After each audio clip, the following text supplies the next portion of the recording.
Welcome, Dan Morrison and Rhea Saran. It's a pleasure to have you here. Um, my compliments on both your biographies. You've both done fabulous work in the area of travel. And coming to that specifically, Dan Morrison has, as you know, he's the author of The Black Nile, and he's also um, been in areas like he's been in Africa, in Sudan, in Afghanistan, and Pakistan. So, Dan, would you like to begin by addressing the theme of our panel, which is intrepid travel? So, to what extent do you think the intrepid aspect of travel is important in your line of work? Intrepid is necessary. Intrepid is essentially trying again and trying again when you don't see what you're looking for. Yes. When what you're seeing you can't quite figure out. Yeah. There's people in general might you can turn away from what's uncomfortable or what you don't understand. Yeah. or what's difficult, and there's a choice there, particularly for a traveler, whether it's for a journalistic purpose or just for yourself, whether you Yes. can dig in, whether to dig into the thing that you don't get, that you can't figure out, Yes. or that's offensive to you, or even where you're not particularly welcome, and Yes. then you can there's treasure there sometimes. Sometimes there's not. Sometimes it's just you've just lost time, and sometimes you've given offense. That all of those things are possible when you're injecting yourself into someone else's environment. Yes. And you've been in situations where you've dealt with people who've been behind the Taliban movement, for instance. What has been your relationship with fear in occasions like this? Because you've still got to.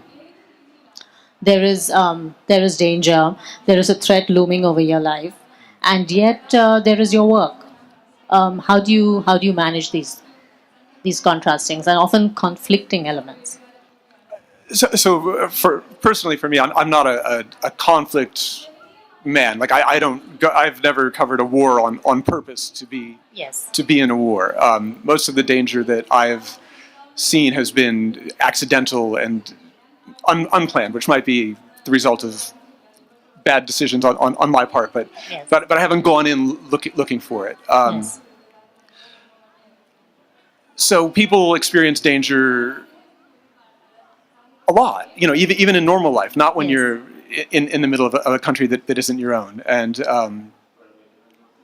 everyone has coping mechanisms to Yes. get through it. You find your steel, and you Yeah. and you press on and try not to say or do the wrong thing. Mm-hmm. Could you tell us a bit more about your time in Afghanistan? Afghanistan, again, I was in Afghanistan in adopted later, just within a year later. Yeah. People started being captured and held. So it was a period where you could almost believe that something was going to happen, something that the country could rebuild itself. Yeah. But it wasn't it wasn't a daily flirtation with danger when I was there, or at least, or so I told myself and my family. Yes. Right. And moving to you, Rhea, as the editor of Condé Nast, how would you define intrepid travel? Would that be in your frame of reference at all? Could you throw some light on that? Sure. Actually, this is something I've just been speaking to. Just 2 weeks ago, I was talking to a room full of GMs from the Waldorf Astoria brand around the world, because they asked me to come in and tell them what, I guess, the luxury traveler now is looking for. And surprisingly, it's not as different as you would think it is with anyone else that travels and enjoys travel. Gone are the days when people want to be cocooned in a hotel that keeps them sort of safe and familiar. Luxury travelers are now paying vast amounts of money to have experiences that have them delving much deeper into a location. They're really I mean, they're not just sort of rocking up somewhere, but they're certainly paying for people to bring them to these things. Yeah. So I think that sort of sense of being intrepid, maybe not in the traditional sense, but certainly there is a way of doing it. And what I sort of said to that room full of GMs who are the Waldorf, which is one of the most unintrepid brands you can sort of think of in a way. I said to them, what people are looking for is transformative travel. Yes. And that's sort of the word that I use a lot now. It used to be sort of experiential. That became kind of a buzzword. But what does that even mean? Travel is an experience. So I don't think it's really about experiential travel. I think it's about transformative travel. And the only way you can be touched and transformed by anything is to delve deep. And I mean, brands like the Four Seasons and things like that, again, who are in the luxury space, are already doing that. And again, in a very sort of Four Seasons sort of way. But it's this whole idea that luxury has gone back to basics, has returned to what is the source of something? How local is it? Who's the artisan who made this? Where's the craft in something? Yeah. And it's true of travel as well. So people are wanting to go back to they don't want to just sit in there. And in fact, before, where having a hotel that felt the same in every country was A plus, maybe back in 70s and the 80s. It's just not anymore. If it doesn't feel local, if it doesn't feel like you're getting to interact with locals, if the hotel, in many places now, they've got this thing where hotels are basically also co-working spaces, and they're also a bunch of other things. And that's so that residents come in as well, and then people who are visiting, even in the lobby of their hotel, get to interact with actual locals. Right? So there is this feeling of actually wanting to be a part of where you are now, no matter what level of travel you're talking about. Right. So just the way Dan was telling us about how how travel and fear very often can go hand in hand, and both have to be navigated the way it seems correct. In your personal travels, you'd mentioned that you do a lot of solo travel. So because there's so many there's so much talk about women traveling alone these days. There's curated travel for women travelers, and it's such a buzzword. It's something that a lot of people want to go in for, and at the same time, there are not enough women doing it. How would you say that you've had to transact with fear? Do you sometimes find that fear and trust go hand in hand, and sometimes there's no real option but to trust your circumstances? I think that's basically true. I think, though, that if you're going to go into a place that's very unfamiliar, you have to be the kind of person who's kind of okay with a certain degree of fear to start with. Yes. I would say the place I went to that most sort of encapsulated that for me was I went to Cuba, to Havana a couple of years ago. And I took some sort of charter flight because they didn't have commercial flights from the US yet back then. On an airline called Extra Airways with an X, which is scary to begin with. But then, you sort of land in Cuba and your phone doesn't work. So my cell phone didn't work, my credit cards didn't work. I just kind of had to trust that I was going to land, and I landed at night. So it was about 9:30 at night. I knew no one, I knew nothing. I didn't have my phone, I didn't have my credit cards. I landed, got a taxi, and went. And, we were driving through all these like really dark bits because it's not completely lit up till you actually get to Havana. But I've got to say it's weird because there was that initial feeling of like, well, I don't know where I am and there's no way for me to call for help in this place. Yes.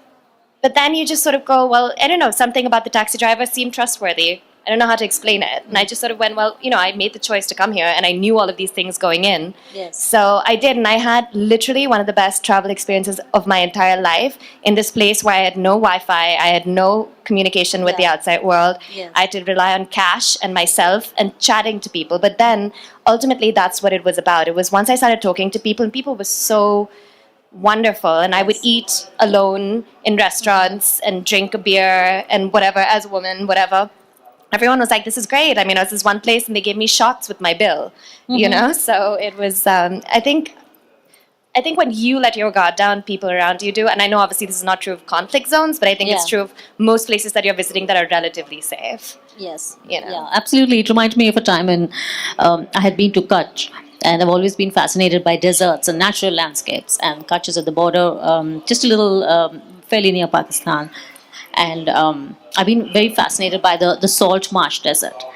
And what happened was that I was in a taxi, and it was absolute darkness. And the thing is to see the run, the salt marsh desert under moonlight, and there was absolutely nobody around. But in the beauty of that moment, you just have to trust in human goodness. And do you find that relevant? Is that something that you've encountered on your travels? For me, absolutely. I mean, I don't generally travel with translators or fixers or anyone. I go alone, and I just try to make my way, which puts you entirely reliant on instant friendships, Yes. on people who are just interested in you and you're Yes. interested in them, and they say, you want to see a piece of my life? Come in and see Yes. see a piece of my life. And the place you come into could be someone's palace, or it could be, a home made of just tarpaulin and some driftwood. But they'll bring you in if you come with your eyes Yes. open, and they know your heart is open. Yes. They'll let you in. Eyes, minds, and heart. Yeah. Yes. It's an open question whether it's an open question to me, and it's something I think about, whether are they telling their stories to me because I'm a stranger who's interested in their stories? The younger audience online, it's perhaps more aspirational. So there is that sense. So I think our audience is quite wide. And then you talk about the people who are mostly following us on social. That's a whole other bunch of people. So I think our audience is increasingly quite wide. And I think what luxury means has also become something that's quite widely defined. So I think I'd say our audience is actually kind of undefinable in certain ways. I always find the analytics very interesting. Like, we have a very huge readership, especially for our online content from Saudi Arabia, which always surprised me because you just don't think of them, I don't think of them as intrepid travelers, and yet clearly they are. They're consuming a lot of content. So, which actually brings me to my next question about the South.